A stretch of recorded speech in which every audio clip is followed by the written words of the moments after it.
Welcome back. We finally got our guy. Let's get right into it.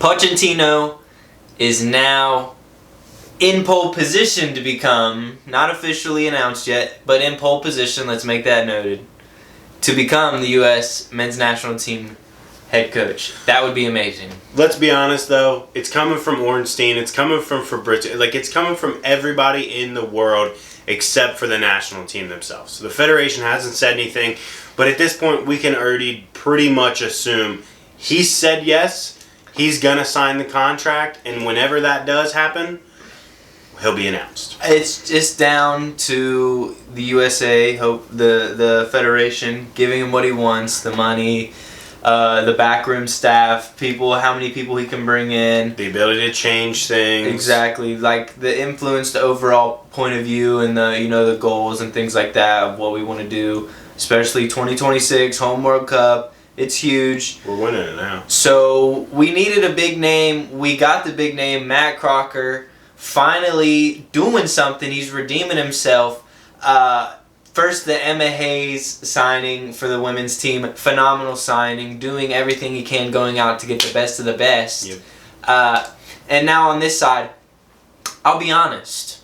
After further thought, I feel as if it may not have been Matt Crocker's fault entirely of bringing Berhalter back, seeing as the types of managers we were linked with, what we wanted to go for. I'm not saying we were ever going to get Klopp, but the fact that we're interested in trying, the ambition. So I don't know about hating on Matt Crocker for bringing Berhalter back. Obviously, he's part of that, but I feel like there's more to that. There's got to be some blame that you put on him, but there's also has to be some praise that you can give him for saying, okay, that didn't work. For sure. You learned from that experience, and you know now, hey, this guy that was an MLS coach is not it. And just like all those other MLS coaches, they're probably pretty good coaches. They're better than what Tanner or I could be, but at the same time, they're not what we need. No. And we need somebody like Poch.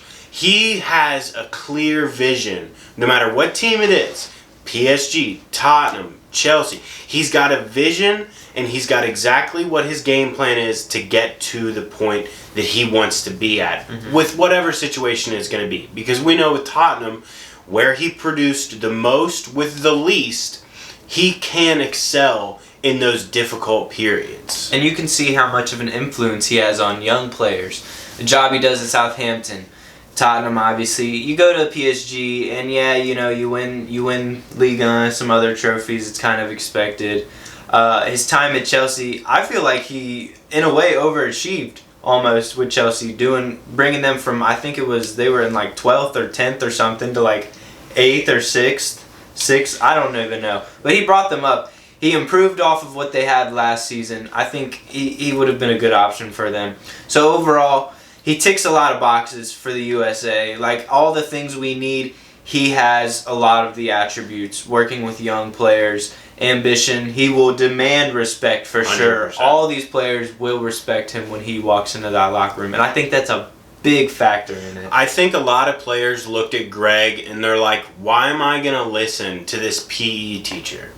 Honestly. I wouldn't have. Why am I going to listen to a guy that's best experience is MLS level coaching? And let's be honest, he wasn't even the highest level coach in the MLS at the time of his appointment quite a few years ago. Now, we know that, yes, Klopp was somebody that was linked. That was more of a pipe dream.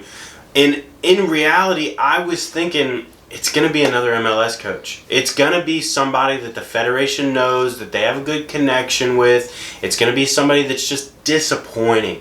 But at this point in time, Poch really is the number one target that they could go after while still being somewhat realistic. And I know we keep shitting on Berhalter, but he deserves it. And Pochettino is somebody who will come in, and you can say Berhalter was good man management, good with the players, had a good relationship and whatnot.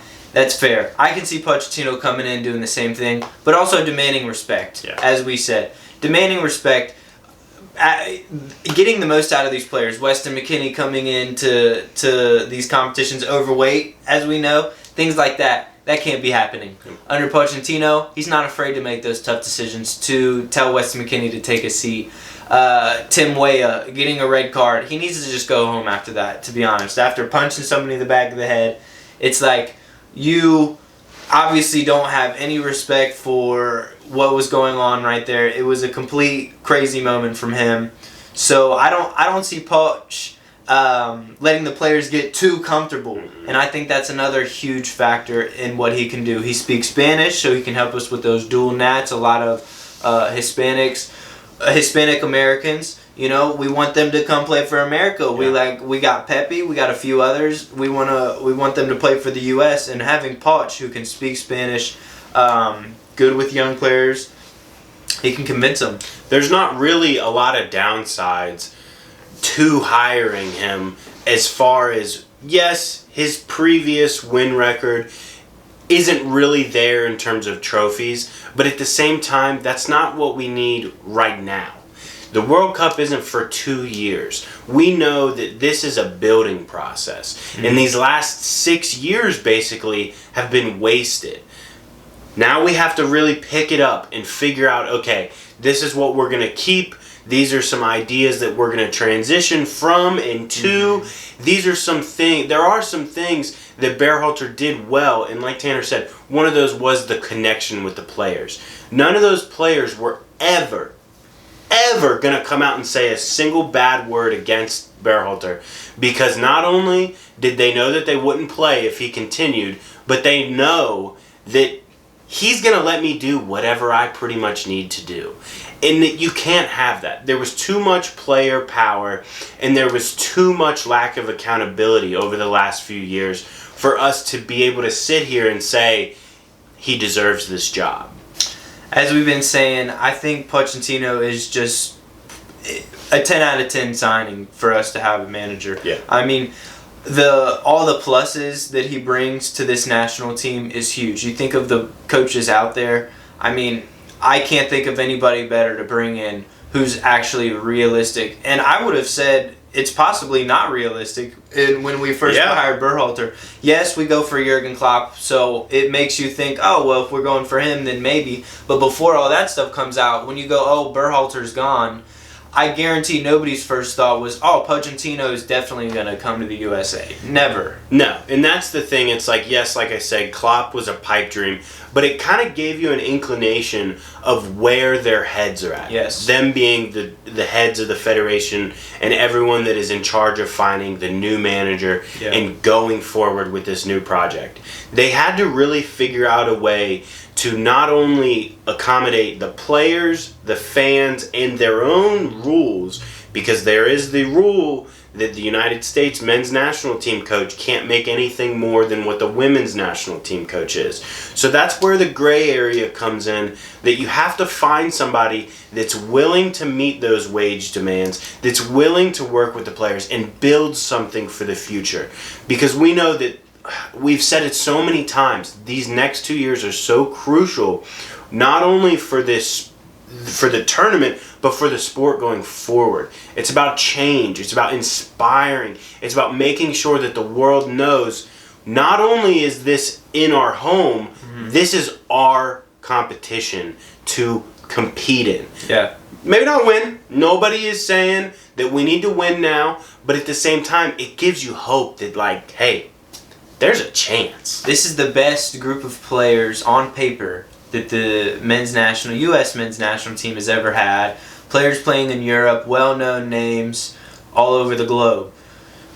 This is the guy you want at the helm of a home World Cup, somebody with really good experience, somebody who can work with young players, Spanish speaking, just a plus, somebody who's going to demand respect, already has respect. The moment he walks in that locker room, every single player is going to stand up and shake hands and want to meet the gaffer, as they say. You know what I mean? Like, this guy is going to walk in and immediately be a symbol in the locker room. Everyone's going to see it. And I really can't wait. I hope we get the signing done before these friendlies. So we have some September friendlies that coming up.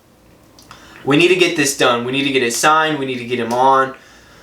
As Trevor was saying about the contracts, paying, and so I don't know. Maybe we'll see how true it is if he has to pay the exact amount. We'll see how true that is. I don't know if I don't know what Emma Hayes gets paid, but I don't know if Pochettino is going to accept, you know, a lower number. You know, the same exactly. I don't even know what it is, but I would assume it's not like astronomical. Probably somewhere in the Berhalter realm of $2 million ish. Yep. I would assume, but I don't know for sure. So seeing as that going forward, we're going to see if that's the case. So we need to get this done before these friendlies. The thing is with these friendlies in September is everyone hates them. Everyone absolutely despises them because you have such long drop from the off season. You have no games. You have nothing. Now we were a little spoiled with the Euros and the Copa America this summer, but really these last few weeks without them have been so boring. Yes, there's transfers going on, but I'm so ready to get into this season for not only United, but all the other leagues to see some of these players kick on and hopefully do well. But for the first time ever, the friendlies in September aren't really that big of a deal to me if we get this signed and he can bring in these players and he can start to kind of put together some ideas for them to try and implement, because they're not going to have everything down after a week of training. It's not going to happen. It's going to take a long period of time. But to just give them the ideas, just to give them the movements, just some patterns of play, different styles that they're not used to, because Berhalter had a very simple system that did not work. So getting these players to change their system and change the way that they play and change the way that they think about the game, because that's one thing that Poch really focuses on, is the tactical end of the game. And that's one thing that I think a lot of these players lack, is the tactical know-how, because we know they're freak athletes. A lot of them are just incredible players, but they just don't have the right mindset and the right mind space. Like, they don't have the right thought process of what to do next, or what to do in a emergency situation, or when you give the ball, like, just all these different things that Poch will be able to go over with them from his experience in multiple different leagues and multiple different teams. He will just bring a wealth of knowledge, and it's just going to help so much with these players. We have to get it done, hopefully before these friendlies, because you want to see him on the sideline. Yeah. Yes, they're not that important, but you want to see him tinkering, see what he can do on the sideline, see what he can implement in those 3 or 4 games or whatever it is in that short period of time. Obviously, it's going to take months, but that short window is a great start for them to get together, him and the players, see what we can make happen. And we'll definitely let you know when that time comes. But we need to get this done. USA, Federation, you know, don't fuck this up. Get it done.